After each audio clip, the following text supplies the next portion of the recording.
Alhamdulillah. Ya.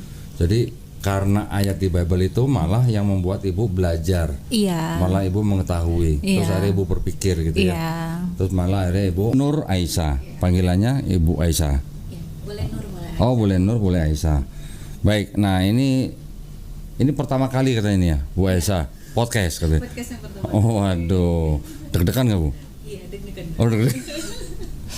Alhamdulillah Ibu Nur Aisyah ini berasal dari Sulawesi Utara. kota ini. Kotanya Kota Manado. Kota Injil berarti? Iya. Oh, Kota Injil. Ibu menjadi muslim Iya. tahun 2019. 19. Hari Senin 29 Juli 2019. 29 Juli. Iya. Oh, berarti hari ini dong ya? Iya. Hari ini ulang tahun. Hari ulang tahun kelima. Berarti persis 5 tahun. Proses 5 tahun. Oke. Pertama kali terima podcast. Alhamdulillah. Ibu dari Kota Manado. Ya, Kota Manado ini kan terkenal dengan kekristenan yang kuat ya Bu ya di sana ya. Nah, Ibu awalnya dulu dari gereja apa? Ada sebutin ya. Nggak disebutin nggak apa-apa. Tapi dari denominasi apa mungkin? Katolik atau Protestan? Protestan. Protestan. Yang Karismatik. karismatik, yang tepuk tangan gitu ya. Iya. Yang jingkrak-jingkrak gitu. Gak apa-apa Bu, saya juga dulu dari GBI Bu. GBI Betani. Sama dulu Insinyur Niko dulu gembalanya. Nah, itu kan di Manado kan biasanya kan kuat-kuat Bu ya. Iya. Orang Kristennya. Gimana ceritanya Ibu kok bisa lepas sampai ke Islam gitu? Alhamdulillah Allah baik banget. Allah baik. Allah baik banget untuk memberikan hidayah dengan caranya yang gitu luar biasa. Iya, iya. Pada saya, akhirnya saya memutuskan untuk masuk Muslim. Masuk Islam. Ya. Islam di waktu yang telah saya sebutkan tadi. Jadi awalnya saya masuk Muslim waktu itu saya sempat kerja di salah satu perusahaan. Sebenarnya waktu itu cuma ada perusahaan itu memenangkan tender PUPR dan PUPR. Nah, terus? waktu itu saya kerja di salah satu perusahaan itu menjadi koordinator kabupaten. Waktu itu saya sempat mengikuti beberapa pelatihan. Saat itu saya sempat satu kamar sama adik-adik itu yang pintar banget ngaji. Masya Allah. Sebenarnya jadi Terus? ngaji itu kayak saya rasa nyaman banget. Oh. Singkat cerita pada hari terakhir itu kebetulan kita mendapat fasilitas menginap di sebuah hotel dan saya mendapat fasilitas yang alhamdulillah lebih sebenarnya dari beliau. Kemudian dia untuk nginap bersama saya. Dan satu kamar. Terus saat itu dia ngaji di atau saya suruh dia ngaji. Dan dia ngaji. Iya. Ibu orang Kristen waktu itu kan. Iya. Tapi saya suruh dia ngaji gitu. Karena saya senang banget itu denger ngajinya, rasa tenang banget, nyaman banget gitu. Dan saat itu saya suruh beliau ngaji, terus dia udah berhenti sampai 3 kali saya suruh lagi. Ibu bayar nggak itu? Ya, kenapa kok ibu penasaran suruh dia ngaji? Kenapa terasa tenang, nyaman banget dari seorang ngaji itu. Saya merasakan ketenangan yang begitu luar biasa yang belum pernah saya rasakan gitu kok. Jadi saat itu merinding. Karena saya merinding nih benar. Masya Allah. Ibu ingat nggak? Ibu suruh adik itu ngaji di surat apa, ayat berapa? Saya nggak tahu dia ngajinya apa. Saya juga nggak sempat nanya. Cuman pas saya suruh dia ulang keempat kali, terus dia bilang gini aja Bu, Ibu mau nanya apa tentang Muslim gitu. Nah waktu itu saya nanya ke dia, apa sih yang membedakan Islam sama Kristen gitu. Dia menceritakan banyak hal ke saya, dan di situ saya dapat sebuah kebenaran. Oh iya ya, kalau Isa Al-Masih itu, Yesus itu adalah Allah itu sendiri. Kenapa ketika dia dicari sama pasukan Romawi, dia bersama dengan 12 muridnya ketika dia pergi ke Taman Getsemani, di sana dituliskan bahwa Yesus itu berdoa. Nah, kepada siapa? Kalau dia Allah itu sendiri, kenapa dia berdoa kepada siapa? Dia berdoa. Jadi itu adalah sebuah kebenaran pertama yang saya dapatin. Dan akhirnya saya mencari kebenaran dan kebenaran lebih lagi, dan alhamdulillah saya menetapkan hati untuk memeluk agama Islam dari hal itu. Setelah berapa lama, Ibu? Itu bulan April. Jadi bulan April 2018. Oh, 18. Dari 2018 baru ke 2019. Ke Juli 2019. Ya. Berarti kurang lebih 1 tahun. Kurang lebih 1 tahun. Nah, selama 1 tahun Ibu belajar dari siapa? Saya nggak belajar itu, jadi cuman kayak lihat Google aja, terus kayak gitu-gitu, terus sering nelpon dia juga. Ade itu umur berapa, Bu? Ade itu kalau nggak salah umurnya waktu itu saya sekitar dia baru 21 kan. 21? Iya, dia 21. Berarti Ade itu pintar kristologi berarti, Bu ya? Iya. Bisa menceritakan begitu ya? Dia cerita tentang dia banyak menceritakan karena dia itu luar biasa banget. Waduh, keren ya. Ternyata ada ya. Ada. Baru tahu loh saya. Dia kayaknya memang mendalami agama banget atau lulusan pesantren. Terus dia menceritakan tentang Nabi Isa alaihissalam yang ada di Quran nggak, Bu? Dia menceritakan sedikit. Sebenarnya kalau untuk Isa al-Masih sih, dia menceritakannya sedikit, tapi dia lebih banyak menceritakan tentang Islam itu sendiri. Oh gitu. Dia menceritakan tentang Islam itu sendiri. Jadi dari situ karena saya sudah sedikit tahu tentang agama Kristen, jadi dari apa yang dia sampaikan itu nyambung. Oke. Tapi gitu. Yang pertama kali ngomong bahwa Yesus ke Taman Getsemani berdua tuh ada itu? Saya. Oh, Ibu sendiri? Saya sendiri. Dari cerita yang dia itu iya ya gitu. Karena dia menceritakan banyak hal gitu. Terus saya bilang oh iya ya.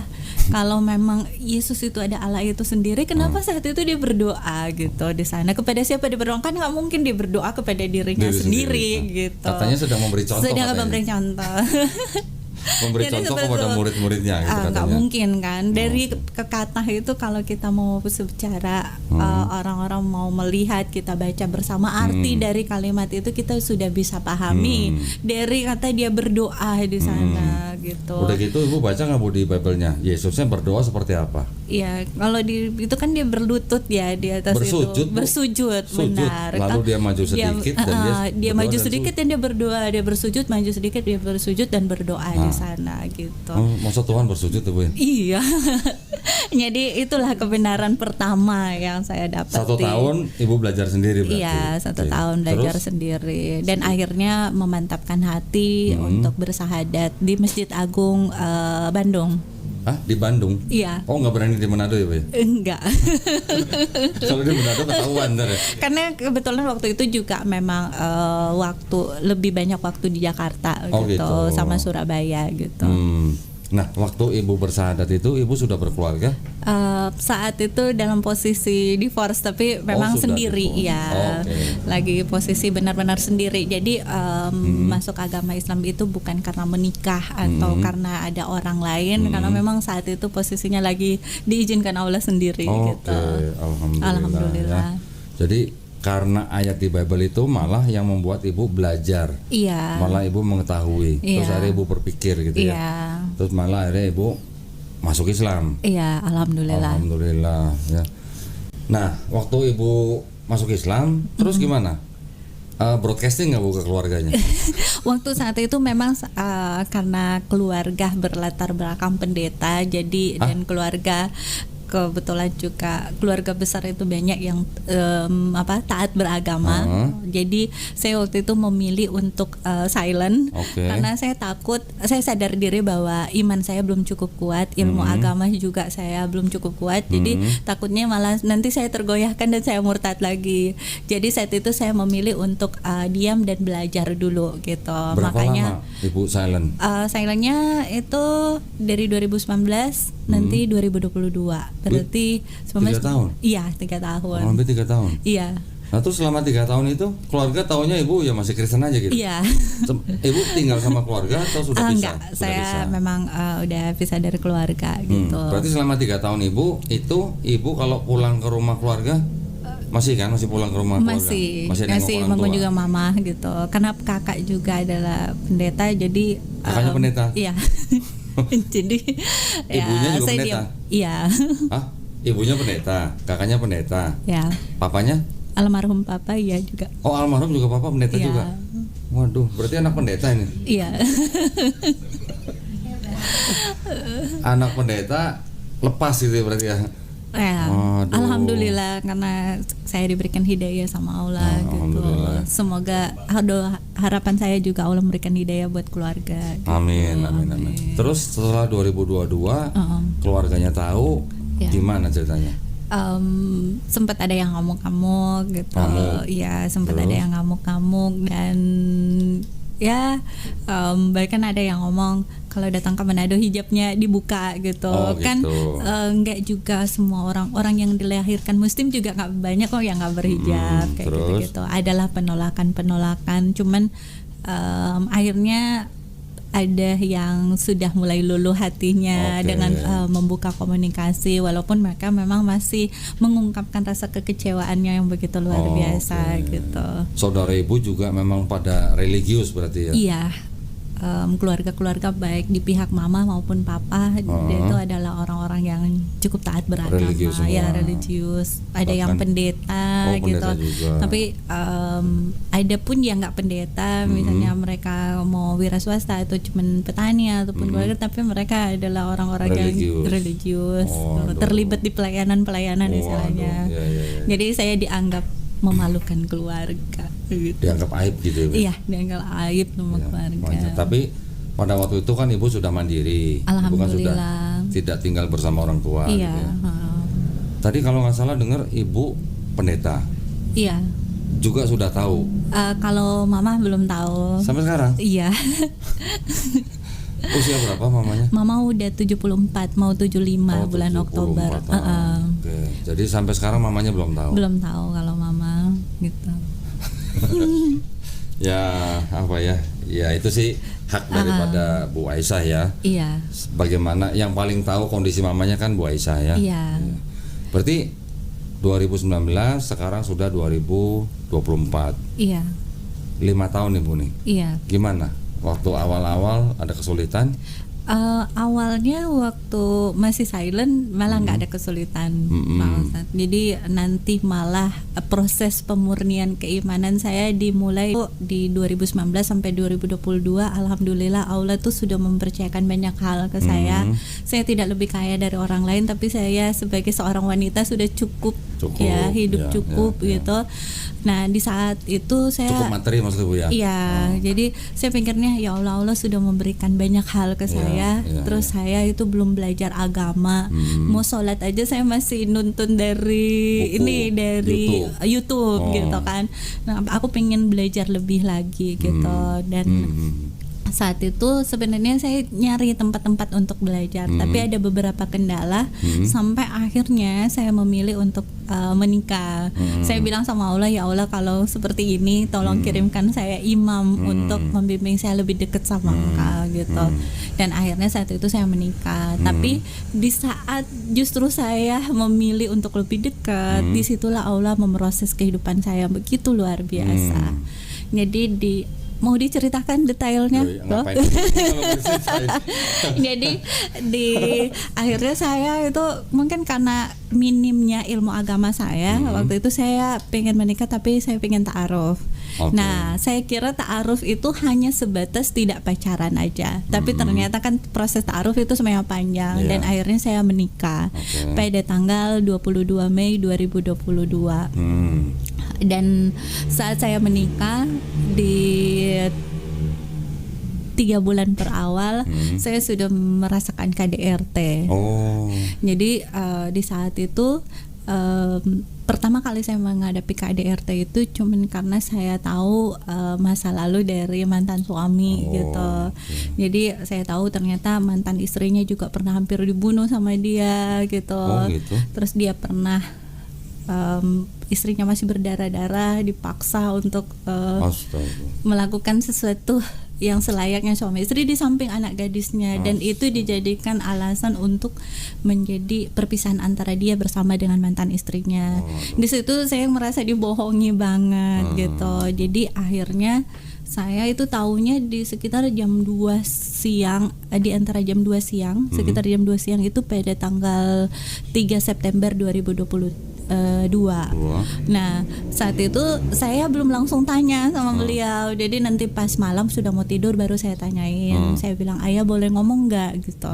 Nah pas dia bilang boleh, akhirnya saya nanya, coba tolong jujur ke saya soal perpisahan dengan mantan istrinya gitu. Nah karena saya bilang saya ada di dunia usaha, kalau ada kebohongan itu saya berpikir akan menghambat rezeki kita. Itu kejujuran ayah itu tidak akan merubah hubungan kita. Cuman saya pengen jujur aja. Nah saat itu Akhirnya dia ngamuk-ngamuk. Dia ngamuk-ngamuk, saya udah ketakutan. Terus habis dia ngamuk-ngamuk, saya bilang nggak apa-apa kok gitu. Kalau nggak mau ngomong ya nggak apa-apa juga. Tapi akhirnya dia tampar saya untuk pertama kali.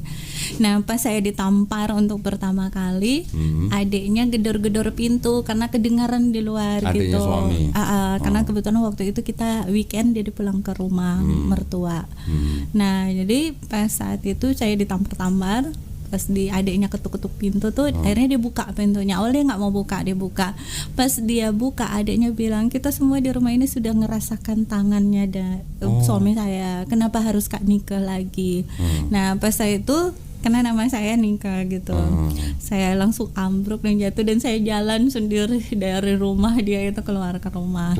Nah tapi saat itu orang tuanya masih, karena orang tuanya sangat baik dan keluarganya sangat baik, dan dia juga minta maaf dan tidak melakukan lagi, dan saya memilih untuk bertahan karena saya pikirkan kalau mau pisah saat itu saya baru menikah dan saya sudah mempublikasikan diri juga sebagai seorang muslim, saya sudah berhijab, gimana pandangan dari orang-orang lain gitu. Nah saat itu saya masih bertahan, dan tapi saya masih sering mengalami KDRT, bahkan saya sampai digigit. Digigit nih. Loh kok malah cowok yang gigit? Biasa kan cewek yang gigit, Bu. Iya, jadi saya digigit sama dia gitu. Jadi kalau kapan aja dia mau nampar ya udah dia nampar gitu.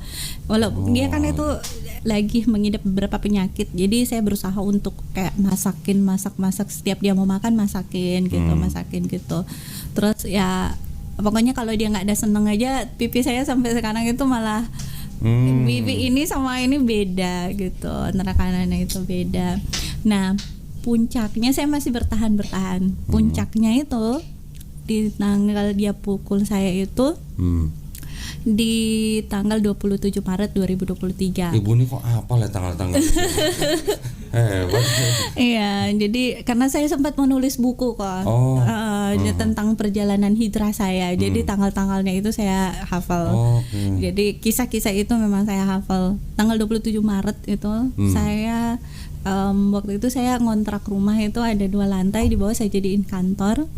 Dan karena sudah banyak kali terjadi KDRT dan banyak sekali perbedaan di kita, nah akhirnya waktu itu kebetulan lagi di ruang kerja dan saya minta ke beliau untuk bantuin dalam membuat surat-surat, ada beberapa surat yang harus saya kerjain.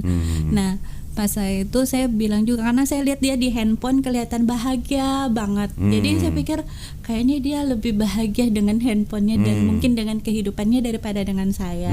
Kalau kayak gitu kan masih mendingan ya udah, kalau kita mau pisah nggak apa-apa gitu. Akhirnya saya dengan posisi yang sama, ayah boleh ngomong nggak gitu. Terus dia Ibu juga nggak takut ditampar lagi tuh minta ngomong? Iya, takut sih kok gitu. Akhirnya dia bilang iya apa. Saya bilang kalau ayah nggak bahagia sama bunda, ya udah ayo kita pisah ya baik-baik aja gitu. Biar kita bisa memulai kehidupan kita masing-masing. Biar ayah bisa bahagia dengan kehidupan ayah, mungkin aku juga bisa memulai kehidupan aku yang baru. Saat itu dia cuman diam aja. Nah itu saya takut mau dipukul, mau bercerita lebih. Saya bilang saya izin ke lantai 2 ya ayah gitu, untuk melanjutkan pekerjaan di sana. Soalnya saya sudah ngomong gitu, kalau saya tetap bertahan di situ takutnya dipukul lagi kan. Nah akhirnya dia cuma diam. Pas saya mau berdiri dari tempat duduk, tiba-tiba saya didorong ke dinding, dipukul-pukul, ditampar-tampar, dijambak rambutnya, dibenturin ke dinding gitu. Nah itu saya coba untuk lepas. Kebetulan meja kerja saya cukup berat dan akhirnya saya bisa bertahan di meja itu. Dan saat itu dia masih nendang-nendang, mukul-mukul kepala saya. Kebetulan ada laptop, jadi saya jatuhin laptop untuk mengalihkan perhatian dia gitu. Akhirnya dia sempat lepas. Aisyah mau lari keluar, dikejar juga sama dia, didorong. Pas didorong dia keluar ke belakang. Aisyah kira dia mau menenangkan hati gitu di belakang. Dan taunya dia keluar udah sama pisau. Astaga. Dia keluar sama pisau, terus Aisyah ditarik. Udah pisaunya tuh udah di sini, udah di leher. Sementara kepala Aisyah tuh sudah berdarah. Jadi waktu itu tuh Aisyah sempat mau teriak tapi sudah tangannya udah ini di leher juga kan gitu. Tapi alhamdulillah Aisyah tetap berusaha untuk teriak. Alhamdulillah mungkin tetangga dengar dan dia keluar pura-pura jemur baju, jemur pakaian. Lihat itu kan ada tirai di tempat tinggal kita, jadi pas dia lihat itu dia airnya lepas. Dia lepas, Aisyah tuh udah gemetaran, dia duduk di tangga. Terus duduk di tangga itu Aisyah nunggu dia tenang. Pas dia lempar pisaunya, baru Aisyah lari ke atas. Aisyah lari ke atas itu untuk Aisyah sempat ngambil handphone. Jadi Aisyah sempat ngambil video pas dia lempar pisaunya. Dan Aisyah pikir kan Aisyah udah harus punya bukti. Jadi akhirnya lari ke atas, dikejar lagi sama dia. Jadi dorong-dorongan di pintu dan di leher ini sampai biru semua. Karena ditahan sama dia gitu, ditahan hampir 1 jam lebih, mungkin kok sampai lemas. Alhamdulillah saat itu anak Aisyah yang paling tua, si Cici, nelpon terus, nelpon terus dia sampai bilang ayo kita mati bareng gitu.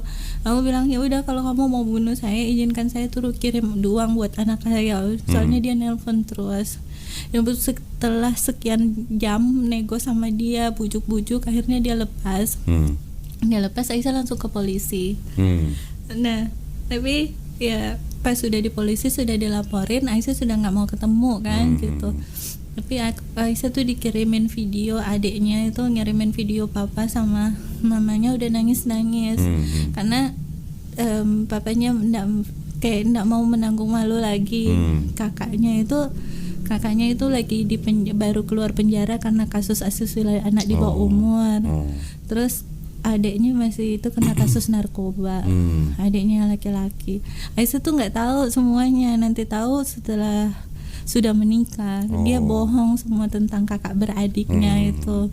Nah, jadi papanya nggak mau menanggung malu gitu. Jadi papanya udah nangis-nangis, udah pokoknya udah jedurkan pintu kepalanya di beton gitu, di dinding. Akhirnya Aisyah cabut laporannya saat itu. Terus dia janji untuk berubah lagi. Aisyah tuh masih terima lagi waktu itu. Sampai pada puncaknya itu pas Idul Fitri, Aisyah masih basuh kakinya, masih nyium kakinya di tahun yang sama, 2023, 22 Juni ya. 22 Juni, Mei. Idul Fitri di 2023. 23. Jadi Aisyah tuh masih basuh kakinya, masih nyium kakinya, pengennya mulai lagi dari baru. Ya udah, ini adalah pengabdian aku sebagai seorang istri. Nah, waktu itu dia juga cuman emang katanya orang seperti dia itu malahan akan menganggap Aisyah itu sebagai malaikat dan dia iblisnya. Jadi sebenarnya pas kejadian itu kan pas dia hampir bunuh Aisyah, Aisyah sempat konsultasi tentang keberadaan dia yang seperti itu. Soalnya Aisyah bilang waktu Aisyah hampir dibunuh sama dia kan, kalau kita ada terjadi perdebatan, Aisyah masih lebih terima, mungkin masih wajar untuk lakukan seperti itu. Tapi kan orang yang bisa bertindak seperti itu di saat kita tidak terjadi perdebatan kan mungkin ada sesuatu yang salah gitu. Jadi Aisyah hanya berkonsultasi dengan beberapa pihak dan Aisyah tuh cari tahu masa lalunya dia, dari dia masih kecil ke orang tuanya, ke adik kakaknya, ke sepupu-sepupunya, ke orang-orang di lingkungannya. Akhirnya Aisyah tuh jadi tahu dia dengan masa lalunya gitu.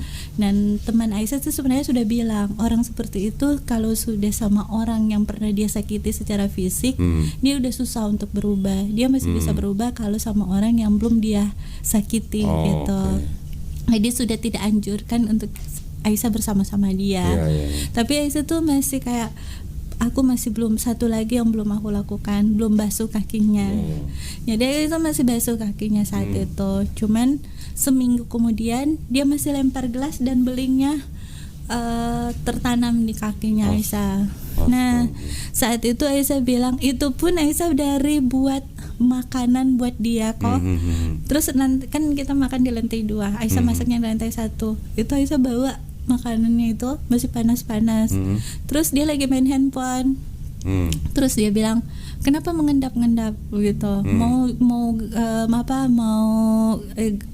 dia mau dapetin dia lagi bikin ini bikin itu katanya. Saya bilang ini lantai kita ke lantai 2 ini kan tangganya beton, terus udah dilapisin karpet pula, jadi pasti kan nggak kedengaran. Terus yang dibawa juga panas. Terus ngana ya udah makan aja lah, aku mau istirahat, maaf ya gitu. Terus pas Aisyah itu langsung dipanggil, hei anjing gitu. Terus pas natap gitu Aisyah bilang, kenapa sih ya kalau memang marah kenapa harus ngata-ngatai kayak gitu gitu. Terus pas Aisyah ngomong kayak gitu langsung diambil gelas yang segini, dilempar kena ke kaki Aisyah, pecah di situ. Terus nanam di lutut, masih ada bekasnya. Nah saat itu Aisyah bilang sama Allah, ya Allah aku udah nggak sanggup lagi, udah nggak sanggup, benar-benar nggak sanggup. Akhirnya Aisyah berkonsultasi dengan beberapa ustadz. Pada tanggal 26 Juni itu Aisyah pergi ke Masjid Raya Bukit Tinggi dari jam 8 pagi. Sumatera Utara. Jadi itu hidup sama suaminya di Sumatera Utara, di Sumatera Barat, sorry. Iya, di Sumatera Barat. Oke. Terus waktu itu Aisyah ngambil waktu jam 8 pagi ke Masjid Raya Bukit Tinggi. Terus Aisyah ambil waktu puasa di sana karena kebetulan Aisyah tuh puasa Senin Kamis itu, jadi yaudah puasa gitu. Terus Aisyah tuh berdoa di situ. Aisyah bilang, ya Allah aku udah nggak sanggup lagi, kuatkan aku untuk menghadapi semuanya ini. Saya udah benar-benar nggak sanggup kalau mau hidup sama dia gitu. Dan akhirnya alhamdulillah saat itu Aisyah sudah mengambil keputusan. Tanggal 28 dia masih kembali ke rumah karena awalnya dia udah pergi dari rumah. Tanggal 28 dia kembali ke tempat tinggal Aisyah dan meminta Aisyah untuk kembali hidup bareng-bareng, mulai dari nol lagi. Tapi Aisyah bilang, kita mau mulai dari nol kayak gimana? Aisyah bilang, kalau mau kembali dari nol, saat ini saya sudah memposisikan diri sebagai bayi yang baru lahir. Aku butuh asupan gizi, butuh dijaga, butuh dipelihara, butuh dibimbing. Terlebih lagi saya bilang, rekening saya sudah kosong, saya tidak punya uang sama sekali. Saya bilang gitu. Kalau kamu mau hidup sama saya hanya punya penghasilan segini sebulan dari kerja sama media aku yang ada di sana. Terus dia bilang, kalau mau jadi orang muslim juga seperti bayi yang baru lahir, bukan juga rekeningnya harus dikosongkan. Nah, saya bilang pokoknya saat ini posisi saya seperti itu. Jadi Aisyah tuh mau lihat kalau memang dia mau benar-benar dia bisa menerima keadaan itu. Katanya dia tidak seperti itu jadi muslim. Jadi dia pengen banget beli rumah sama beli mobil. Tapi gimana Aisyah mau berusaha juga untuk membeli atau mengeluarkan uang, sedangkan Aisyah sudah sering di KDRT. Jadi kan udah nggak mau sama sekali. Tapi dia terus memaksa seperti itu. Aisyah berkeras hati juga saat itu, kalau memang mau bareng dia harus menerima posisi yang ada sekarang. Aisyah bilang, kalau memang kamu mau pengen macam-macam, ya kita kalau mau lanjutkan rumah tangga, izinkan saya untuk pulang pergi dari Bukit Tinggi ke Jakarta sama ke Kalimantan. Berarti saya harus berusaha lagi. Tapi kalau posisinya sekarang emang saya rekeningnya nol, saya bilang gitu. Terus akhirnya dia pergi dari rumah. Ya udah kalau memang kayak gitu kita pisah aja. Ya udah, Aisyah pun udah, dia saat itu Aisyah udah benar-benar pisah. Dia masih kembali beberapa kali, masih ngancam beberapa kali, tapi Aisyah sudah mengambil keputusan untuk tidak. Tapi disitulah Allah menunjukkan kemahakuasaannya yang luar biasa di hidup Aisyah. Aisyah tidak bersungut-sungut, tapi Aisyah memaksakan diri untuk bilang terima kasih ya Allah. Jadi di tengah-tengah cobaan itu yang begitu berat, Aisyah tetap bersyukur. Aisyah terus malah lebih banyak belajar baca Al-Quran dan yang lain-lain. Terus Aisyah tahajud juga.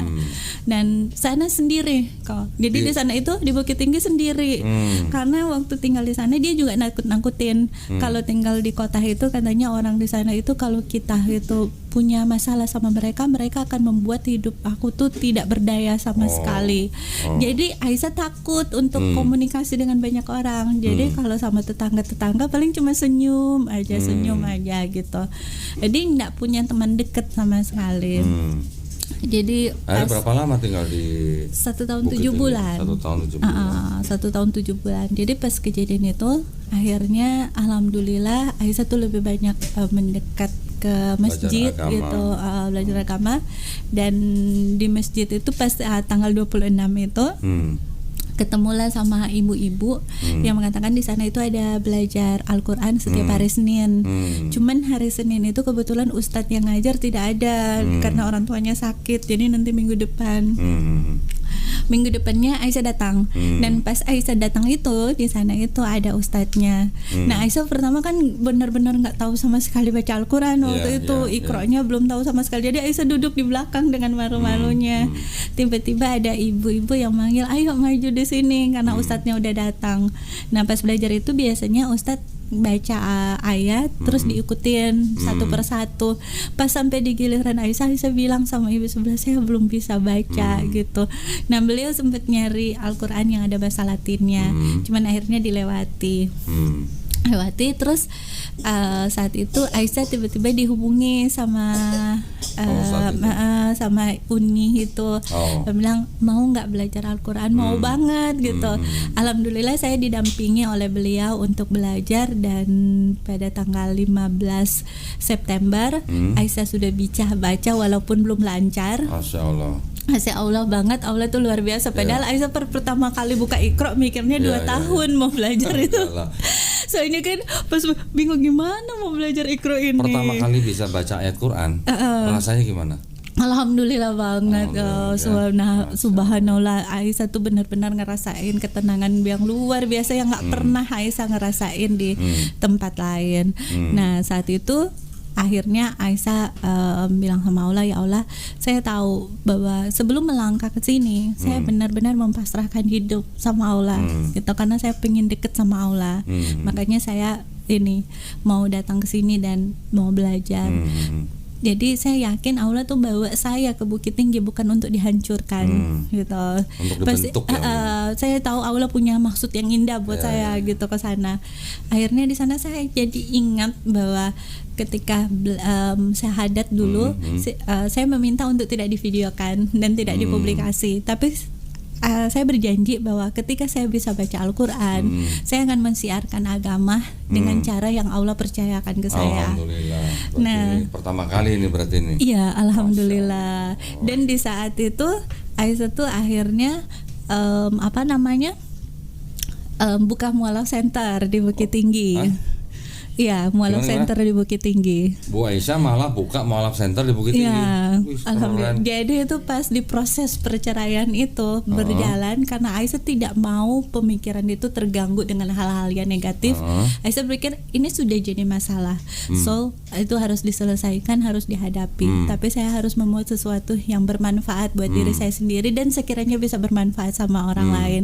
Jadi selama proses perceraian itu berjalan, di saat itulah Aisyah mendirikan mualaf center di Bukit Tinggi. Nama mualaf centernya apa? Mualaf Center Bukit Tinggi memang. Mualaf Center Bukit Tinggi. Iya. Masya Allah. Sampai sekarang masih. Alhamdulillah sampai sekarang. Sudah berapa mualaf yang dibina di sana? Masih ada 3 keluarga yang dibina dengan 12 jiwa. Masya Allah. Bahasanya jiwa kayak orang gereja. Oh iya ya, pakai bahasa apa sih kalau bahasa ini keislaman? Saya masih kekurangan kosakata. Kosakata keislaman itu masih karena Aisyah memang baru belajar. Jadi dari 2019 setelah Bu Aisyah masuk Islam sampai 2022 itu berarti belum terlalu melakukan Islamnya berarti. Belum. Jadi untuk belajarnya 2022 belum. Menikah, 2023 proses cerai. Iya. Baru nih benar-benar belajar Islamnya dari situ. Begitu baru belajar Islam malah bikin mualaf center. Iya. Waduh, keren ya. Semua karena Allah kok. Semua karena Allah. Iya. Nah, terus gimana ceritanya kok sekarang bisa di Jakarta nih? Lagi ada acara atau memang pindah ke sini atau gimana? Milih hijrah ke Jakarta kok, karena kalau tinggal di Bukit Tinggi kan ada mualaf-mualaf yang di bawah binaan Aisyah. Terus Aisyah juga butuh hidup gitu. Jadi Aisyah pikir kalau tinggal di Bukit Tinggi di sana tuh udah banyak pengusaha soalnya. Mereka udah banyak, jadi Aisyah tuh milih untuk pindah ke Jakarta untuk memulai hidup dari nol kembali. Jadi Mbak Bu Aisyah di Jakarta nih sedang memulai usaha baru. Iya. Boleh tahu nggak usaha apa? usahanya. Enggak, kalau jangan. Iya, kalau lagi mencari-cari sih kok gitu. Mencari-cari. Jadi lagi menata kehidupan Nah, kembali. terus mualaf-mualafnya di Bukit Tinggi gimana? Ditinggal? Masih tetap di binaan. Ada gitu. yang mengurusi di sana? Sementara ini kok lagi nyari orang yang tepat untuk mengurusi. Karena kemarin ada sedikit orang yang dipercayakan tapi beliau kurang amanah gitu. Okay. Jadi mungkin beliau sih mungkin ada sesuatu yang dipikirkan atau apa. So ada beberapa bantuan yang akhirnya tidak tersampaikan ke para mualaf. Jadi sementara beliau saya hentikan. Nah ini lagi mencari. Jadi kalau ada sekiranya yang kenal, saya pingin titipkan mualaf center di Bukit Tinggi. Kalau Kokoh juga ada kenalan di sana, sekiranya yang bisa amanah. Bil, Bukit Tinggi. Tuh ada yang mau. Masya Allah tuh. Ibu di sini udah ngurusin mualaf, mau ke sono lagi. Tapi di sini siapa ngurusin, Bu? Waduh. Karena sebenarnya di sana juga kok ada 12 anak yang ngaji di mualaf center gitu. itu. Guru ngajinya udah ada? Udah ada guru ngajinya. Cuman mereka juga karena ada masalah itu kemarin, jadi sempat berhenti. Dan Sebentar, tolong. Terus sempat berhenti. Sebenarnya sekarang ini juga mereka lagi berhenti. Terus udah banyak yang hubungi Bu kapan buka lagi gitu kok. Pingin banget itu proses belajar mengajinya tetap dibuka lagi gitu kok. Bentar. Ini ada konsumsi datang. Oh, Masya Allah. Nih, sambil makan dong, sambil makan. Nontonnya bengong doang dari tadi, nggak ada yang. Serius banget, Masya Allah. Enggak, masalah nonton mulutnya nggak ngunyah. Dibagi. Udah nggak apa-apa aja kita. Masya Pak Monas kalian makan, Pak Monas. Pak Monas makan, maaf ya. Nah, kita belakangan, Bu. Biar Iya, mereka makan nggak dulu. apa-apa. Penonton bayaran. Penonton bayaran. Aduh. Dari tadi diam aja, nggak ada yang ngunyah, kasihan banget. Kasihan banget sih. Ayo makan. Kok makan duluan? Saya dulu belum selesai saya nih. Kakak mau makan dulu? Nanti. Pak Monas silakan, Pak. Pak Monas selamat. Iya. Erik ya. Nah, terus berarti sekarang Ibu berarti mualaf center yang di Bukit Tinggi tetap ada yang ngurus. Iya. Tapi Ibu tinggal ke sini. Iya, sementara ini belum ada kok. Yang waktu aku tinggalin sebenarnya ada. Cuman ini dari Idul Fitri kesininya yang Belum ada stop. lagi. Oke. Iya, pinginnya tetap. Ya. Mudah-mudahan ya Bu ya. Nanti bisa lanjut lagi ya. Iya, Insya Allah. Nah, Ibu udah berapa bulan di sini berarti dari Idul Februari. Fitri? Tapi dari Februari. waktu Februari, Maret, April masih sempat ngontrol-ngontrol ke sana. Oke. Gitu. Cuman abis Idul Fitri kesininya yang belum sempat lagi ke sananya. Iya. Iya. Keren ya Ibu ya. Ibu udah mualaf, bikin mualaf center. Masya Allah. Semua karena Allah kok. Makan Allah. Ya. Di Bukit Tinggi memang banyak Bu orang masuk Islam. Lumayan banyak kok. Cuman yang itu belum sempat tercover semuanya, Gitu. belum saya data semuanya. Sebenarnya banyak sih kok. Cuman waktu itu karena keterbatasan saya juga gitu. Dan saya pinginnya sebenarnya mualaf yang ada yang di bawah binaan saya itu mereka bisa menjadi contoh bagi mualaf-mualaf yang lain. Jadi memang waktu itu mualaf center itu saya diriin dari yang ada ke saya aja, sisa-sisa yang ada Tempatnya di saya. Tempatnya di mana Bu? Di Bukit Tinggi? Di rumah siapa itu? Belakang saya kontrak. Oh, kontrak. Di belakang Hotel Santika.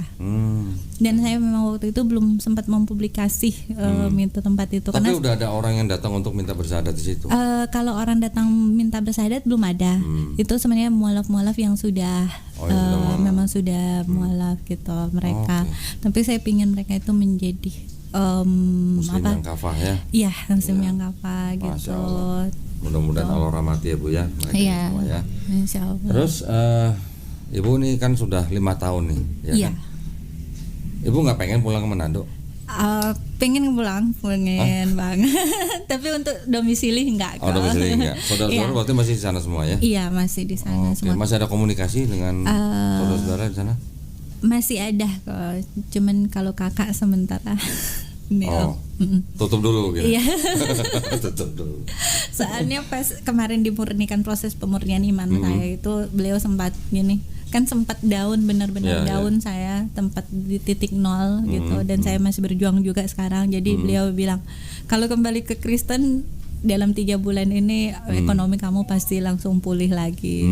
Nah, jadi sejak saat itu saya masih milih untuk tidak. Ibu dulu waktu sebelum mendengar teman sekamar yang ngaji di kamar hotel itu, sebelumnya itu ibu pernah nggak punya stigma negatif terhadap Islam? Alhamdulillah tidak. Tidak? Karena papa itu walaupun beliau pendeta, dia banyak teman ustadz dan imam juga. Karena dulu papa pernah tugas sebagai pendeta itu di belakang itu kampung 100% dari muslim. Nah, jadi di belakang kita itu ada apa? Aduh, mohon maaf Bu, dari tadi kok nggak dikasih air minum ya? Ada tadi. Nggak tahu dong, kasih air minum dong. Ada tadi kok. Di situ. Sebentar, Masya Allah. Tamu nggak dikasih air. Kadang-kadang kalau dikasih air nggak diminum gitu. Belum ada sponsor. Belum ada sponsor. Ayo nyari sponsornya kok. Ada. Oke. Nanti dikat ya, Rik ya, dikat ya. Kalau minum, saya ajarin ya Bu ya. Iya. Sebagai seorang Muslim, minum sebagai pakai tangan kanan. Oh iya. Ya Bu ya. Jangan direkam, Rik. Enggak aman. Aman ya. Saya memang mau belajar. Dulu Ya, saya gak apa-apa. benar-benar ini kok lebih konsentrasi kayak memperkuat ekonomi saya. Jadi ya itu. memang harus begitu ya. Kan Bu Aisyah kan seorang wanita mandiri. Iya. Ya tetap memikirkan ekonomi lah. Iya. Karena Ya bagaimanapun kan sekarang Ibu kan posisinya seorang wanita sendiri. Iya. Ya harus ekonominya dulu dikuatin. Iya. Apalagi Ibu punya mall center gitu. Iya. Ada rencana juga mau buka mall center di Jakarta? Sementara dipersiapkan kok. Waduh, berarti punya rencana? Udah sementara direnovasi Di Jakarta? di Tebet. Oh di Tebet? Iya. Masya Allah. Ini keren banget ya. Waduh, sudah ada yang mau dibina di Tebet? Belum ada sih kok, jadi baru persiapkan tempatnya aja dulu. Jadi nanti kalau ada yang itu di sana, yang penting tempatnya sudah saya sediain gitu. Karena saya butuh tempat tinggal juga kan gitu. Saya butuh tempat tinggal, jadi sekalian aja gitu. Saya jadi belajar di situ. Ada teman-teman juga bisa belajar gitu. Karena kan saya juga sendiri kan kok. Jadi ya udah biar teman-teman juga yang pengen belajar di situ. Iya, alhamdulillah. Berarti mesti cari guru ngaji lagi dong ya? Iya. Ada guru ngaji tuh sebelah sana. Iya. Itu bisa di calling tuh. Iya. Ya, mudah-mudahan ya dilancarkan ya. Insya Allah kok, amin. Nah, terus berarti sekarang kan Bu Aisyah sebagai wanita yang mandiri, yang sendiri harus menatap masa depan dong. Iya. Nyari lagi nggak Bu? Apa? Hah? Enggak kok. Kok cepat amat jawabnya? Soalnya biasanya kalau di podcast saya, kalau yang di depan saya biasanya perempuan yang sendiri gitu, nanti di komen banyak tuh, mau dong IG-nya, mau dong. Sementara Biasanya udah begitu. ditutup dulu kok. Nah, ini ngomong sendiri ya, jadi nanti jangan nanya sama saya gitu. Biar dengar sendiri. Jadi Ibu mau konsen dulu ya, menata ekonomi dulu ya. Menata hidup dalam agama, terus belajar agama dulu. Ya, gitu. itu juga penting Ibu ya. Nah, penting. Ekonomi Nah, penting, ekonomi penting, tapi agama juga penting. Ya. Terpenting itu agama, ekonomi ikut. Karena waktu ke Bukit Tinggi sempat memang undur gitu kok. Jadi dari usaha itu sempat enggak vakum gitu. Cuman ternyata itu pincang juga gitu. Dari situ menyadarkan, memberikan pelajaran bahwa ternyata memang harus sejalan gitu. Ya namanya kita tahu lah kalau kita Bu Aisyah namanya sudah mulai belajar Islam nih kan, sudah dari 2023 kan. Belajar bagaimana usaha yang target kita tuh bukan kekayaan. Ya, bukan materi yang harus jadi target Bu, tapi apa? Barokahnya. Iya, betul. Barokah itu jauh lebih penting daripada materinya. Iya, gitu. Kita dapat misalnya penghasilan bermiliar-miliar, tapi kalau nggak barokah, percuma gitu. Ya kan Bu ya. Semoga ya kok. Ya. Mohon doanya, mohon kita dukungannya. sama-sama berdoa ya. Karena memang saya lagi baru bangkit semuanya. Memang tapi lagi mau dari bangkit tapi titik nggak mau nol. imam, gimana caranya? Biar Allah sendiri. Iya dong, harus ada imam ya. Ini kalau buka lowongan nih, nanti ramai nih masih di bawah nih, yang komen-komen ini. Lebih baik sih tetap harus ada imamnya. Gitu lah. Tapi Kak. pelan-pelan, Iya. jangan terburu-buru gitu lah. Iya. Ya, dari komunitas itu Iya. nanti bisa. Sudah. Insya Allah. Sebenarnya udah ada sih kok yang ngelamar, cuman masih Katanya bingung tadi. tapi belum mengambil keputusan untuk oke mau mengakhiri semuanya masa itu Oh pantesan kok. ditutup udah ada Masih- calon. Ya. Masih apa namanya, karena memang kalau sebagai seorang perempuan itu kalau enggak itu kan bahaya juga Iya, kok iya. gitu. Apalagi sudah pernah mengalami KDRT. Iya, Ya, harus jadi hati-hati lah. harus hati-hati gitu. Trauma juga memang iya gitu. Mungkin yang dulu, yang kedua itu ada yang tidak dilakukan, Iya. sekarang dilakukan dulu. Iya, kok, Ya. betul. Yang Betul, dulu betul. kan ngecek masa kecilnya setelah KDRT. Iya. Nah sekarang sebelum nikah harusnya dicek dulu. Iya. Karena juga memang harusnya memang karena ilmu agama Aisyah mungkin yang masih kurang. Karena mungkin kalau sebenarnya ilmu agama Aisyah itu udah juga mantep, kalau memang dia juga ada jodoh, caranya Aisyah untuk berkomunikasi atau menanggapi masalah itu mungkin berbeda ya kok. Cuman karena yang kembali lagi sebenarnya karena ilmu agama Aisyah yang kurang gitu. Jadi tidak juga mempersalahkan dia sih gitu, karena ilmu agama Aisyah Udah yang ditampar kurang. kanan kiri masih juga nggak nyalain ya, masya Allah ya, keren loh guys ini. Kayaknya harus melihat ke diri kita aja supaya tidak Ibu ada dulu waktu dendam dan benci gitu. Oke, ibu dulu waktu masih Kristen pernah ditampar? Nggak pernah sama sekali kok. Setelah jadi muslim malah ditampar? Mau dikerasin suaranya aja tuh nggak pernah, karena semua orang di rumah itu pada tahu bahwa aku nggak bisa banget dikerasin gitu. Jadi karena mungkin aku dibesarin di keluarga pendeta kan, di rumah itu nggak ada yang kayak mau teriak-teriak itu nggak ada sama sekali. Dan Aisyah itu anak bungsu dari 2 bersaudara gitu. Ini mungkin di Aisyah tuh dari kecil itu semua orang kayak mau menjaga bagaimana perasaan Aisyah supaya tidak tersakiti gitu. Jadi selalu sangat-sangat dijaga oleh semuanya gitu, supaya ketika memang juga menghadapi semuanya, pokoknya pertama kali dikerasin dengan suara ya saat itu sama beliau. Pertama kali juga menerima caci maki dari umur dari Aisyah ngerti dari lahir ya pertama kali sama dia. Belum pernah sama sekali ada orang yang katakan anjing atau apa, itu nggak pernah sama sekali. Oke. Itu nggak pernah sama Tapi gini Bu, sekali. mohon maaf ya Bu ya, kalau ini agak sensitif ya. Kan Bu Aisyah dari kecil sampai akhirnya masuk Islam tidak pernah dikasari apalagi ditampar. Setelah masuk Islam nikahnya sama orang muslim malah dikatain, malah ditampar. Iya. Gimana pandangan Ibu tentang itu? Tentang Ibu bisa bedain nggak antara muslim dan Islam gitu? tidak, kalau maksudnya soal agama itu tidak mempengaruhi pandangan Aisyah tentang Oke, agama. Itu ke alhamdulillah. personnya gitu, Alhamdulillah. ke pribadinya orang. Jadi itu. oknum ya Bu ya? Oknumnya. Tidak mewakili Islamnya ya, Bu Tidak ya? gitu sama Alhamdulillah. sekali.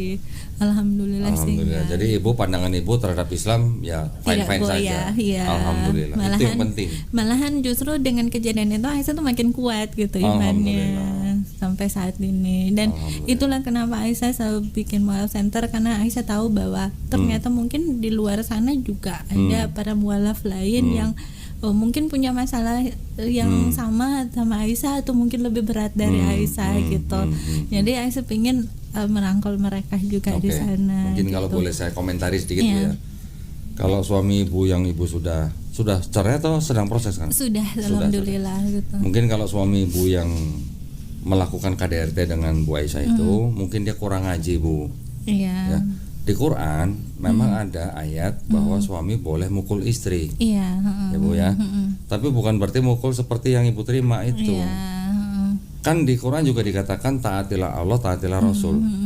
Berarti kalau di Quran ada kata-kata seperti itu, untuk melakukannya kan berarti kan kita harus melihat contoh yang dilakukan oleh Rasul atau sunnah Rasulnya. Iya. Sedangkan kalau kita cari hadis manapun, tidak pernah sekalipun Nabi mukul istrinya. Iya. Dan mukul istri yang diperbolehkan di Quran itu syaratnya seperti apa? Pertama, tidak boleh di wajah. Iya. Ibu Oh, ini ditampar ya? tampar nih Waduh. pipinya udah beda ini ke Berarti- kanan sama kiri. Pipinya Bu Aisyah udah kebal dong berarti. Iya. Pertama, tidak boleh mukul istrinya di wajah. Iya. Yang kedua, tidak boleh meninggalkan bekas. Nah, gimana caranya? Iya. Gimana caranya mukul istri? Satu, nggak boleh di wajah. Kedua, nggak boleh meninggalkan bekas. Berarti kan kita harus lihat contoh daripada Nabi Muhammad SAW. Pernah nggak beliau mukul istri-istrinya? Iya. Ternyata tidak ada. ternyata tidak pernah diceritakan Nabi Muhammad SAW memukul salah satu istrinya. Berarti kalau begitu gimana? Kalau Quran bilang taatilah Allah, taatilah Rasul, ketika kita belajar Nabi Muhammad SAW tidak pernah mukul istrinya, berarti kan sebenarnya kita tuh nggak boleh mukul istri kalau begitu. Nah, itu mungkin kurang ngaji suaminya. Tapi dia kalau mau sholat sih rajin banget. Oh, sholatnya rajin? Rajin, Pak. Tapi salah-salah baca Al-Quran. Jadi Ya, kalau masalah salah-salah pertama gini, Aisyah tuh mikirnya, pertama kan dia bilang sama mantan istrinya sering kadang-kadang lagi sholat istrinya nggak mau sholat bareng, terus lagi sholat istrinya bilang salah itu doanya gitu.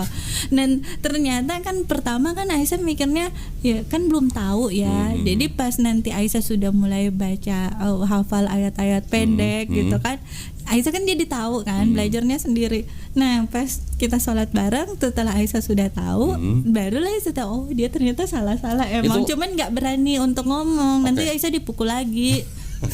Tapi maksudnya sholat bareng di rumah tuh sholat sunnah atau sholat wajib? Sholat wajib. Loh, sholat wajib kan harus ke masjid yang laki-laki. Dia kadang di rumah gitu. Di rumah. Tapi kadang kalau sholat subuh kita ke masjid. Cuman yang ada yang aneh sih di kita.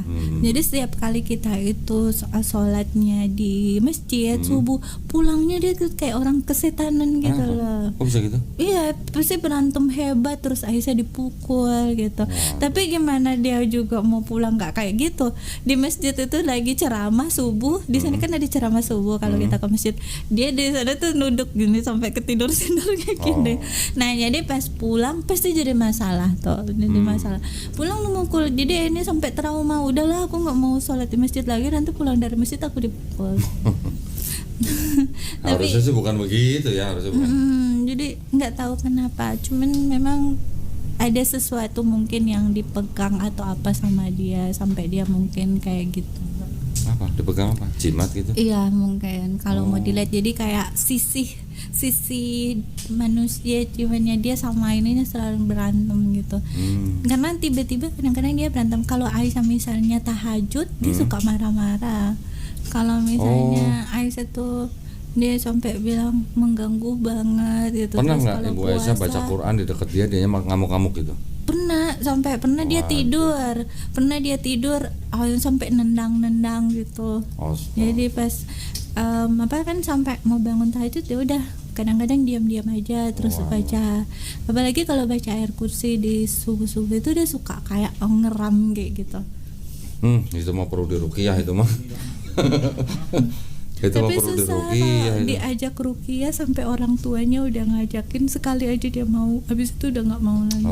Waktu di ruqyah, pertama kali di ruqyah itu gimana sampai dia? Kayaknya dia terlalu keras, dia terlalu kuat ininya, jadi nggak kerasa. Tapi kan katanya harus berapa kali, pas ajakin kedua kali udah nggak mau lagi. Ya sudahlah, itu semuanya masa lalu ya Bu ya. Iya. Pokoknya yang penting Ibu Aisyah sudah mengambil pelajaran. Iya. Tetapi dari pengalaman Ibu, dari mulai masuk Islam sampai menikah lagi, mengalami hal-hal yang tidak mengenakan, tadi Bu Aisyah bilang juga tidak mengubah pandangan Ibu terhadap Islam. Itu sudah alhamdulillah.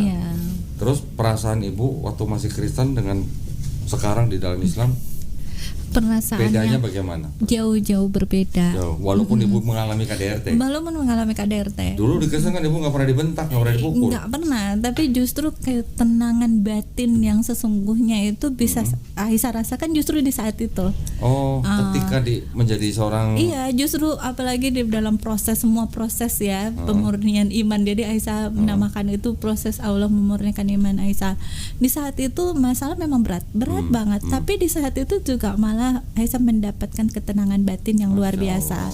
Jadi Aisyah tuh sempat 5 tahun sendiri. Nah ketika itu Aisyah nggak lebih banyak uang dari orang lain, tapi alhamdulillah Allah mencukupkan waktu itu. Jadi kalau dia capek kerja atau apa, kadang-kadang nonton, bahkan pernah sekali Aisyah sewa studio untuk nonton sendiri. Bahkan apa? Untuk nonton di bioskop. Studio bioskop disewa. Jadi bayar gitu. Terus pernah bisa gitu Bu ya? Bisa, jadi kan kalau hari biasa kan nggak banyak nonton, jadi tanya ke manajernya biasanya hari segini berapa seat yang terisi gitu. Mereka bilang yaudah Aisyah bayar aja semuanya. Di mana Bu tuh? Di bioskop mana tuh Bu? Boleh juga sekali-sekali gitu ya. Terus sih kayak gitu. Jadi karena Aisyah tuh tidak kalau mau ketemu sama orang takutnya malah kan Aisyah tuh butuh ketenangan gitu. Nah tapi itu tidak membuat Aisyah juga setenang seperti yang Aisyah rasakan yang waktu ada masalah itu. Bahkan pernah di Kalimantan itu capek kerja atau apa, Aisyah tuh pergi ke lounge hotel, makan, minum makan di situ, terus ada live musik kan. Aisyah tuh bilang minta mereka nyanyi dan Aisyah suka bilang sama manajernya, saya tidak punya janji sama siapapun, so kalau ada yang deketin saya tolong kalian diusir ya gitu. Jadi saya makan di situ dan nyewa. Kalau weekend ya terpaksa harus bayar table di seluruh meja itu di sekitaran situ. Nah itu hanya untuk mencari ketenangan kalau mau apa, karena capek kerja, stres dengan pekerjaan. Tapi saat itu juga paling besok pas bangun ya udah sudah dengan perasaan yang sama, sudah dengan pemikiran yang sama, sudah dengan beban yang sama gitu. Tapi di saat Aisyah mengalami hal yang kemarin itu di Bukit Tinggi itu, tinggal di rumah itu sendiri dan tidak kenal sama siapapun gitu di sana. Tapi alhamdulillah itu mendapatkan ketenangan batin yang luar biasa banget gitu, yang tidak pernah sama sekali terus Aisyah rasain sebelumnya hingga saat ini alhamdulillah. Walaupun banyak sekali tantangan, walaupun banyak sekali rintangan, bahkan secara ekonomi ada di titik nol, nggak punya apa-apa sama sekali gitu. Tapi alhamdulillah Allah masih memberikan ketenangan, masih memberikan kekuatan dan bisa ketemu sama Ko Ustadz di sini, juga teman-teman.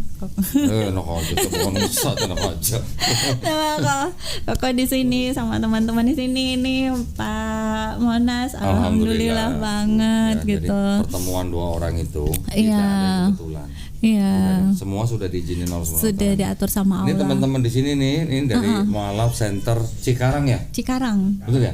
Mualaf Center Cikarang. Ini juga nggak kebetulan. Oh gitu. Mereka datang ke sini, akhirnya mereka jadi penonton nih. Wah, penonton bayaran. Dikasih nasi kotak. Dikasih nasi kotak lagi ya. Alhamdulillah. Nah, jadi kita bisa saling menguatkan. Iya. Ya. Siapa tahu nanti Ibu setelah ini bisa membantu Ibu yang di sana atau Ibu di sana bisa membantu Bu Aisyah. Tidak ada yang tahu. Tidak ada yang tahu. Semua bermula dari silaturahmi. Iya. Ya, mau bisnis kayak, mau amalan kayak, semua bermula dari silaturahmi. Iya kok. Dan nanti kalau ada proyek atau ada yang perlu dikerjakan nanti hubungi Waduh, Aisyah. alhamdulillah. Alhamdulillah. Saya siap kerja kok. Nah, juga tadi saya mau nanya apa namanya kalau mau nonton sendiri bilang kita ya. Tapi katanya di Islam nggak boleh. Jadi makanya saya Nggak tuh boleh kita apa? menonton bioskop Atau gitu. siapa? Oh, boleh. Yang ditonton apa dulu gitu. Oh gitu ya, tergantung filmnya ya. Iyalah, kalau film religius masa nggak boleh Oh ditonton. iya di bioskop. Kalau ya, film yang bisa menguatkan iman kita masa nggak boleh ditonton. Oh boleh ya kalau Boleh. ya. Oh ke bioskop boleh. Ya. Saya jadi takut sebenarnya. Jadi sejak waktu lalu tuh sekarang aja kadang-kadang pengen nonton deh. Enggak dong, kita harus pilih-pilih film. Oh gitu. Terutama buat anak-anak kita nih. Oh, ya, iya. terutama nih anak-anak kita. Film harus benar-benar difilter. Oh. Karena dari luar Islam itu bisa mau mempengaruhi atau mau merusak Islam, salah satunya melalui film. Oh iya. Satunya film nih, kedua food, makanan. Iya. Ya. Makanan tuh bisa mempengaruhi Islam kita loh. Nanti bisa juga dari fashion. Iya.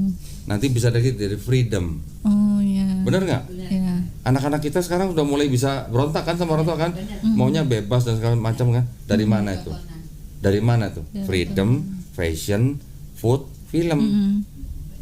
Nah, nanti ada lagi dari feminisme. Oh. Feminisme, Iya. itu juga berbahaya buat Islam. Oh iya. Nah, jadi bukan berarti kita nggak boleh nonton film, ya boleh lah kalau film tentang Nabi Muhammad SAW masa nggak boleh ditonton gitu kan. Siapa tahu nanti kalau mau nonton sendiri di bioskop kita temenin ya Bu ya. Insya Allah ya suatu saat nanti ya. Sebaiknya apalagi untuk seorang wanita itu jangan sampai sendiri, dalam arti bukan kalau belum mau menikah lagi itu hak ya. Iya. Tapi kalau menjadi seorang muslim sebaiknya kita berukhuwah. Oh. Kita masuk ke dalam komunitas Iya. supaya kita tidak merasa kesepian, supaya kita bisa saling menguatkan gitu. Iya. Kalau sendirian banyak godaan nanti. Iya. Godaannya belum tentu berupa ekonomi, bisa juga nanti godaan berupa akidah. Iya. Nanti kalau Bu Aisyah menahan diri, memberi batasan, nggak mau bergaul dengan siapa-siapa, nanti mereka yang mencoba masuk, yang lain akidah dengan kita. Oh iya. itu banyak betul, banget. banyak banget ya kok. Iya. Nanti bisa diketok-ketok pintunya, selamat pagi, sore. Bu, kami mau mengabarkan keselamatan. Iya. Benar Bu? Nah, tapi kan dia bisa bilang, gue mantan Kristen gitu. Iya, Tapi Kak. alhamdulillah kalau sudah Muslim ya kita sebaiknya berukhuwah, Iya. kita berkomunitas. Berkomunitas, Ya, ya. itu lebih baik, jauh lebih baik. Iya, betul. Ya, saling menguatkan, bisa saling membantu, ya kan? Iya, betul. Nah, cerita apa lagi dong? Masih ada ceritain lagi? Buat para pemirsa, mudah-mudahan Iya. apa yang diceritakan Bu Aisyah kan bisa menjadi inspirasi Iya. atau apa, menguatkan iman kita. Bu Aisyah dulu waktu Kristen itu sudah baca Bible dari depan sampai belakang belum? Sudah. Hatam berarti? Ya. Berapa kali? Udah nggak terhitung. Kalau Sering aku, berarti? Kalau Karena anak pendeta. iya, nah pendeta. Tapi Karena ketika Ibu baca Yesus doanya sujud, iya, pernah baca nggak Bu Yesus makan babi? enggak. Nggak pernah. Pernah baca nggak Bu Yesus disunat? Enggak. Yesus disunat. disunat, iya, ya, iya. waktu umur 8 hari Iya, kan. berumur 8 hari. Pernah sorry. baca nggak Bu Yesus puasa? Iya, puasa. Puasa. Iya. Pernah baca dong ketika Yesus diturunkan dari salib di kafani, Iya, betul kan? betul. Nah sekarang umat beragama apa yang mati di kafanin, yang nggak makan babi, yang disunat, yang puasa, Iya. dan doanya sujud? Iya. Umat beragama Muslim. apa? Islam. Berarti Ibu sekarang lagi ngikutin sunnah Yesus dong? Iya. Itu kan sunnah Yesus berarti kan? Itu sunnah. Sunnah Yesus di Bible maksudnya? Iya. Iya dong? Iya. Nah gitu. Itu bisa Ibu sampaikan juga kepada teman-teman mualaf nanti di Mualaf Center. Iya, betul. Menguatkan bahwa kita ini sebenarnya sedang mengikuti sunnah Yesus gitu, Iya. yang tertulis di Bible gitu. Iya. Nah buat teman-teman yang masih belum Muslim tinggal ditanya, teman-teman Kristen itu sebenarnya sedang mengikuti Paulus atau mengikuti Yesus? Iya, betul. Kan gitu. Betul.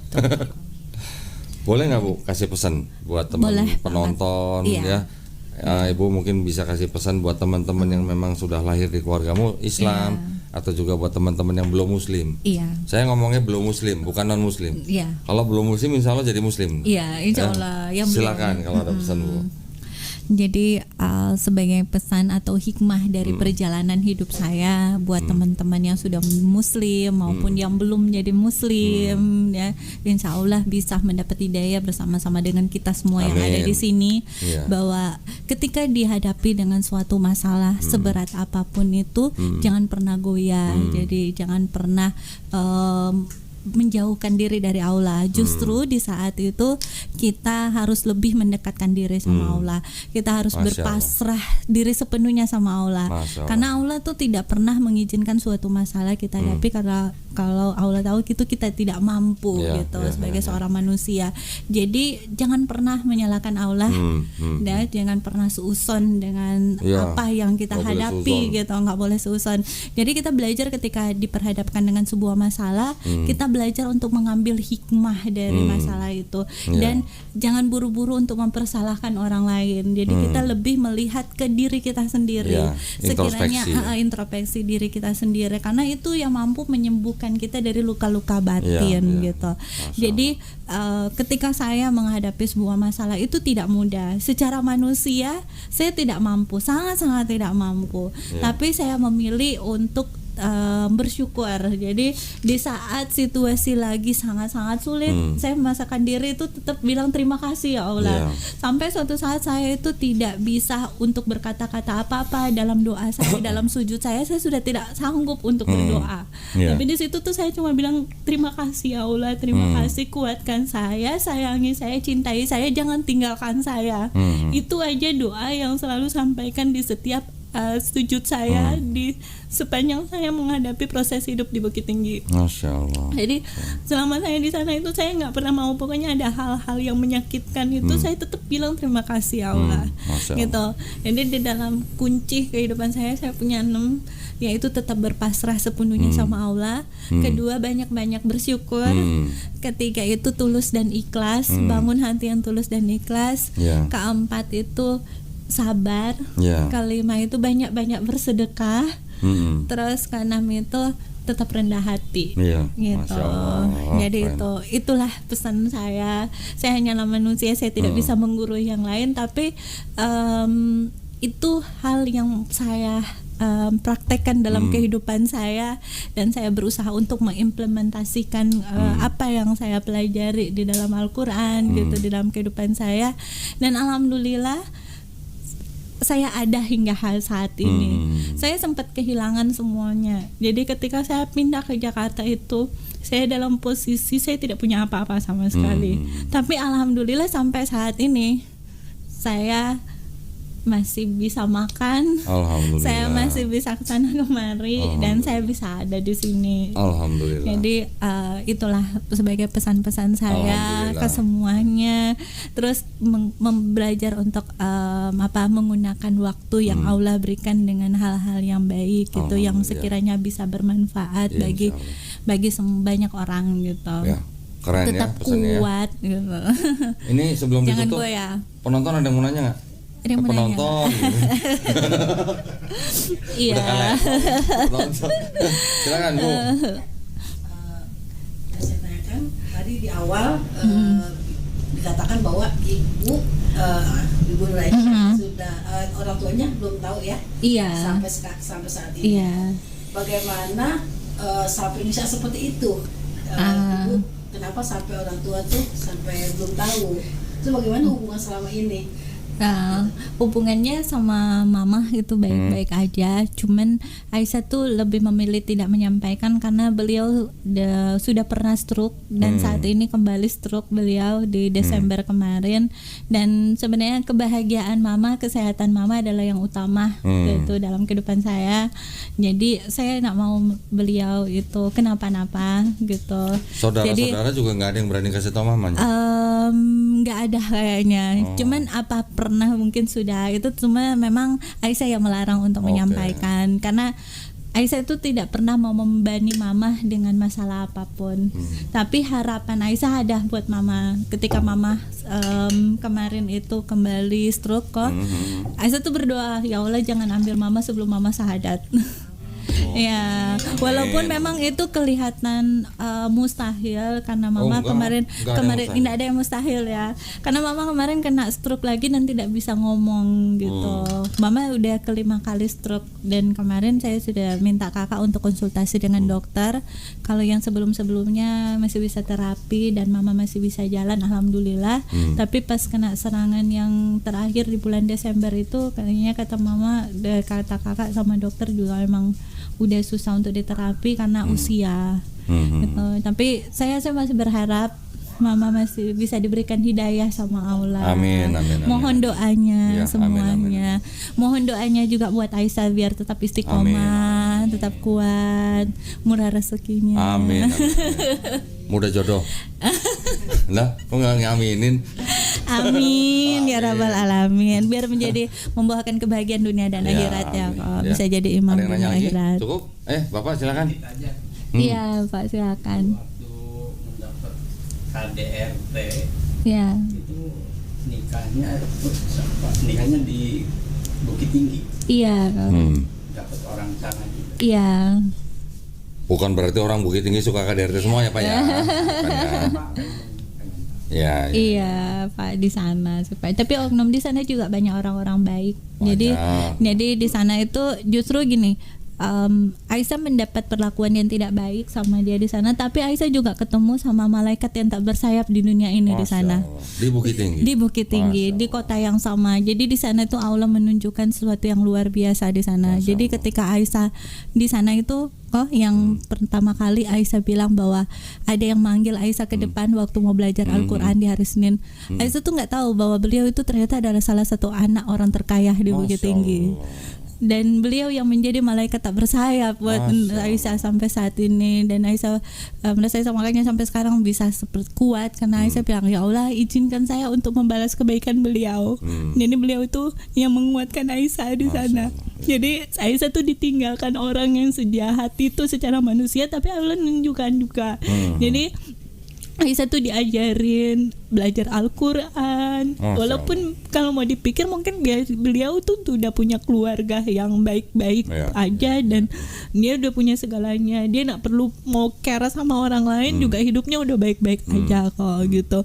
Tapi dia begitu memperhatikan Aisyah sampai ke hal-hal yang terkecil di kehidupan Aisyah, yang kayak menguatkan Aisyah di tengah-tengah malam, walaupun dia sudah itu sama keluarga, dia masih nelpon, adek lagi baik-baik aja gitu.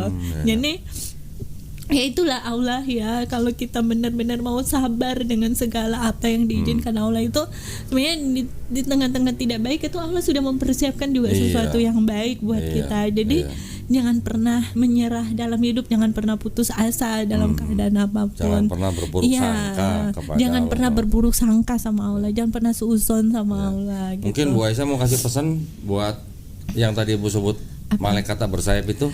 Siapa Masya tahu dia Allah. nonton, ya kan? Ya, Siapa nanti tahu, saya atau kirim mungkin nanti ya. Bu Aisyah juga bisa kirim linknya ke dia. Buat malaikat yang tak bersayapku. Siapa? Soalnya beliau tidak pernah mau menyebutkan namanya. Oh gitu? Iya, jadi di sana tuh Aisyah tuh dipertemukan sama kakak, sama adik gitu. Yang beliau juga si Ade ini, dia itu juga adalah orang luar biasa yang tidak pernah mau disebutkan namanya. Jadi benar-benar mereka berdua itu yang Aisyah bilang mereka adalah malaikat tak bersayapku. Jadi kasih pesan dong.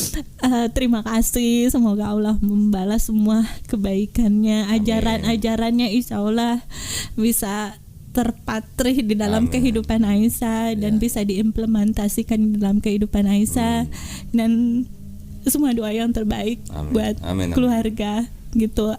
Uni dan adik aku. Ini pelajaran banget ya berarti ya. Kita ngobrol sama Bu Aisyah nih kurang lebih 1 jam lebih nih. Subhanallah. Pelajarannya banyak banget nih, ya kan? Allah Subhanahu wa taala sudah menciptakan tertawa dan menangis. Allah Subhanahu wa taala menciptakan malam dan siang. Allah Subhanahu wa taala menciptakan laki-laki dan perempuan. Allah Subhanahu wa taala menciptakan kekayaan dan suzon, Pak. Bukan kemiskinan, Pak, kecukupan, Pak. Jangan suzon, Pak. Baca Quran lagi, Pak. Ya. Di Quran nggak ada bilang menciptakan kekayaan dan kemiskinan, nggak ada. Kecukupan. Mohon maaf, Pak ya. Mohon maaf, Pak. Ya, jadi semuanya mudah-mudahan kita bisa mengambil hikmah ya dari ceritanya Bu Aisyah. Mudah-mudahan menjadi inspirasi buat kita, mudah-mudahan juga menguatkan iman kita, mudah-mudahan juga bisa membentengi akidah kita. Ya, alhamdulillah. Terima kasih banyak waktunya. Sama-sama. Ya. Mohon doanya, mohon bimbingannya, mohon dukungannya. Sama-sama buat saya. Sama-sama mendoakan. Kita sama-sama mendoakan ya. Baik, mudah-mudahan kita semuanya istiqomah dan husnul khotimah. Itu yang paling penting. Amin ya rabbal alamin. Baik, terima kasih banyak para pemirsa perhatiannya. Iya. Mudah-mudahan kisah Bu Aisyah ini bisa membawa berkah buat kita semua. Amin. Buat para pemirsa yang ingin membantu perjuangan dakwah kami, dipersilakan untuk mengirimkan ke BSI dengan nomor 111 8899 atas nama YPM At-Tauhid Jakarta. Konfirmasi bisa ke nomor handphone 0813 9883 7007. Barakallahu fikum. Semoga partisipasi para pemirsa diterima di sisi Allah Subhanahu wa taala sebagai amal jariah ya. Amin ya rabbal alamin.